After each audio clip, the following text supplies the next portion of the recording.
Hello all and welcome.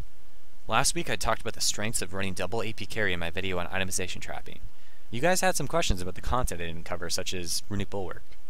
If you want to check out my answers to those questions, just click the link below. Today we will be discussing mostly about the 1v2 swap, how and why it's used.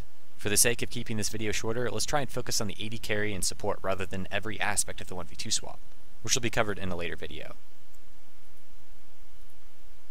So what is a 1v2 swap and why do you want to do it? A 1v2 swap means the AD carry and support are laning against an enemy solo laner instead of opposing AD and support. And there are 4 reasons why this occurs. 1. Avoid going against a stronger bottom lane. 2. Take towers easier and faster. 3. Shut down a vulnerable mid laner. Or 4. Avoid bad matchups for your top lane. The blue side bottom lane has an inherent advantage due to the common strategy of AD carry and support doing double golems before laning phase. It gives a faster level 2 and potential for an all-in first blood attempt.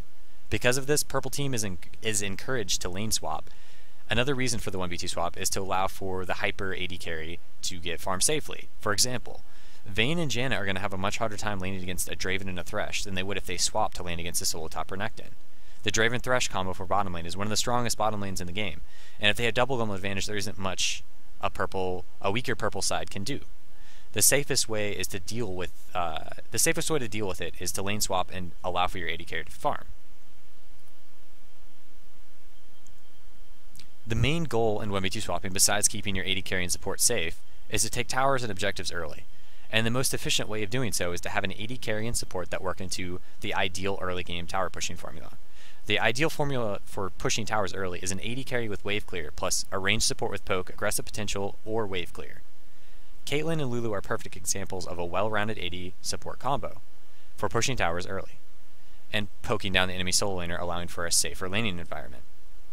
You have to be conscious that not every AD carry and support combo will be ideal for 1v2 swapping. When a 1v2 swap is forced, both teams' AD and support are essentially tower racing. The first to take the tower will then try to lane swap before their own tower is destroyed in an opposing lane. So if you choose a weaker AD or support, it can cause your team to get behind. So I've come up with another formula for how to determine if an AD plus support combo will be slower at pushing towers. The formula for a slower pushing AD carry and support are as follows. A low ranged AD carry with little to no wave clear, plus a melee support or a passive range support. Twitch and Leona are good examples of a weak tower pushing duo. Twitch is short-ranged, making him vulnerable to harass from the enemy laner, and his poison can pull tower aggro if Twitch tries to harass the enemy laner. Leona isn't a very aggressive all-in support. She can't safely help hit the tower, and with the recent buffs to tower damage, a tower dive that early in the game is much riskier.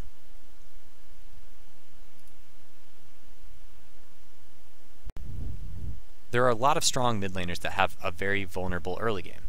Ryze, Kassadin, and Diana, among other common mid picks, have an extremely hard time laning against an AD and support in a 1v2 swap early game.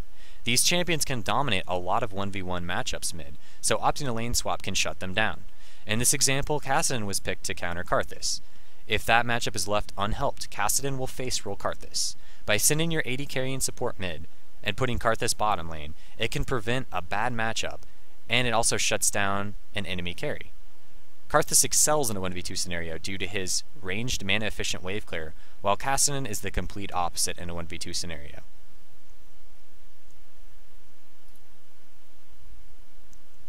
Top lane is also an extremely matchup-dependent lane. For example, if a Nidalee is left to lane against a Shin, she will most likely win the matchup. But Shin excels in a 1v2 scenario due to his inherent tankiness and his ability to last it with his Q. By 1v2 swapping, an AD carry and support can stop that bad matchup, take an early tower, slow down Nidalee's farm, and keep Shin relevant in the game. Riot is currently testing the idea of having all jungle camps spawn at 155. These changes will change the dynamic of bottom lane. Blue side will no longer have an extreme advantage over purple side.